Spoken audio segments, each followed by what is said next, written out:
Lessons learned from my 2018 real estate investments. That's the topic for today's episode, and without further ado, let's dive in. Hello everyone, and welcome back to another episode. For those who are tuning in for the first time, this is your channel for real estate education.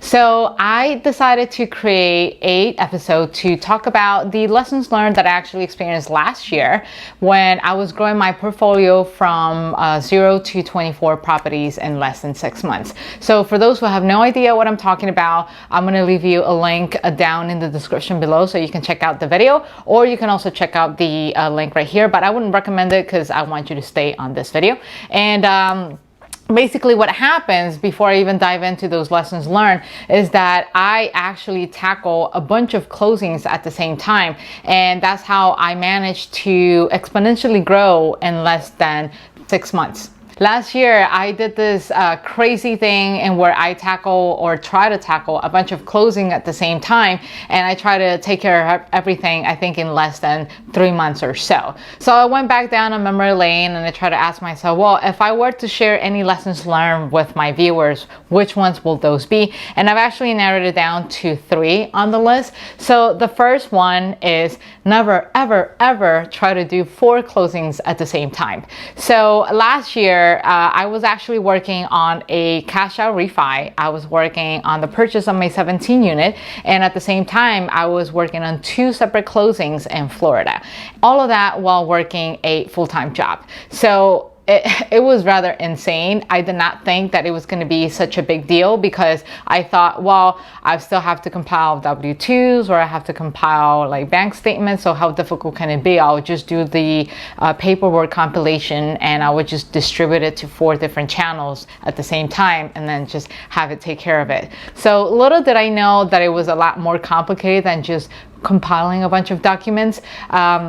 I actually had to read a lot of documents, a lot of appraisals. I got my credit pulled 4 times, and it was not fun. And what happens is that I try to accomplish too much and I almost end up accomplishing almost nothing because 2 of my real estate deals wind up being rescheduled because I could not meet the deadline, and it cost me money. It cost me money because, one, they had to rerun my credit again because the deal or the agreement that I had with the lenders was that they will give me a set rate at the time that they originally pulled my credit, but because I didn't close on time, they had to go ahead and pull my credit again because they needed to verify that nothing has changed. And so for some people it might be advantageous to you because you could save some money in interest rate if your credit managed to improve, but in my case it did not happen because my credit actually went down a little bit because I ended up doing the stuff that I normally do with my credit cards. I ended up pulling some money out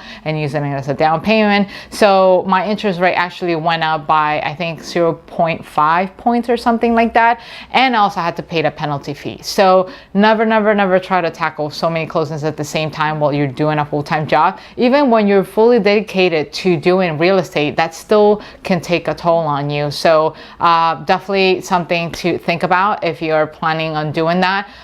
Try to be careful. And if you are planning to do that, then make sure you have a better system in place than the one I had.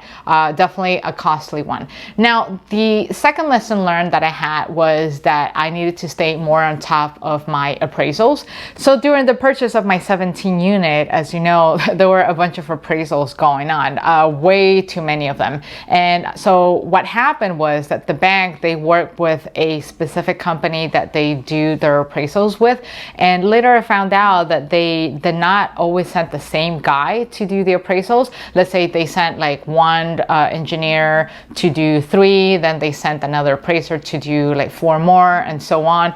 And what happened was that in the end, I wound up with a bunch of different appraisals that had different pricing. So some were priced a lot higher than the others and vice versa. But I took an average of like the lowest and the highest, and I figured, okay, this is more than enough because the value has to match or at least exceed or be comparable to the amount that the bank is lending you. So if the appraisal comes out saying, let's say for example, you're applying for a loan for $100,000 and the appraisal is saying that your house is worth 80, then they're not going to lend you the money, or maybe they will, but they will only going to give you $88,000 $30,000, and then you have to figure out how to come up with the remaining 20. And that's exactly what happened to me. My average wind up to be on spot, thinking that I was accurate, and it turns out that a week before the closing, my broker wound up calling me saying, hey, you're gonna have to put $30,000 out of your pocket because the appraisals came back low and the bank is not willing to loan you the amount that you actually ask.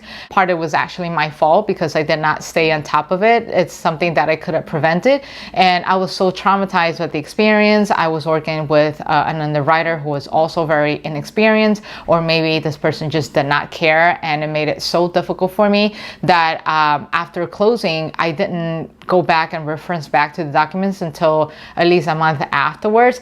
And so when I went one by one, I actually added all the numbers, and it turns out that the appraised values for the properties that I purchased wind up being, I think, $50,000 more than the amount that I was asking the bank to borrow. So in reality, the appraised value was actually a lot more than enough, but it was because I didn't stay on top of it. I wind up having to put an additional $30,000 out of my pocket. So depending on how you look at it, one can say, well, I lost $30,000 because I have to put it towards this engagement, and that means I could have bought another property, but I could not because I used that money to put it towards the purchase of the 17 unit.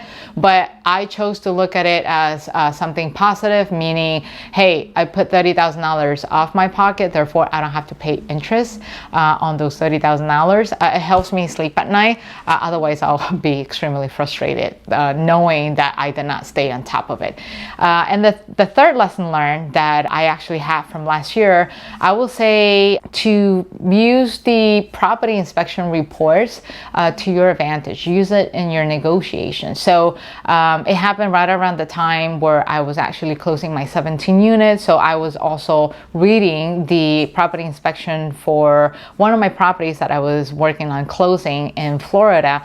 And what happens was that I was extremely focused on anything that was structural damage or maybe some roof damages, because normally those are the fixes that cost a lot more money.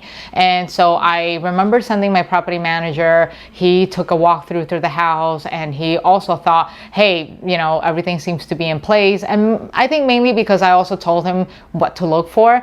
And in reality, I did not mention to him that, hey, I needed him to pay attention to something that was on report that was referencing the windows. I did not think it was that much of a big deal. I remember the inspection report saying something about window damage, but I thought it was only going to be a couple of $100 fixed, not worth delaying the closing.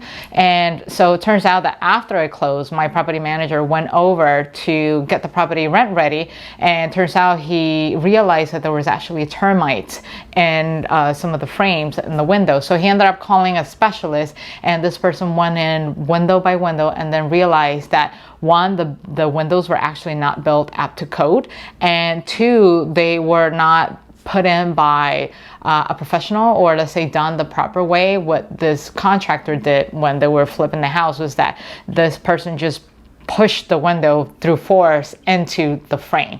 So that's a liability for me. And at the same time, because the windows were not installed properly, anytime there could be a potential rainstorm or any major rains, water was going to come through the windows and ultimately wet the floor, which had carpet, and you can see like the whole mess coming up from there. So long story short, the window fixes turned out to be customizable windows as well. So it wasn't the random windows that you could have just sent somebody to Home Depot, picked up and just installed them. They had to be special order, they had to be specially made, and in the end this whole mess cost me, I think, over $8,000 worth of repairs, not to mention the hours that I have to pay my property manager to find the window specialist and to oversee the project for me, and also the 2 months that I lost in rent, because by the time the window repairs were finished, we were somewhat like at the beginning of the new month, and it did not give us sufficient time to market the property so we can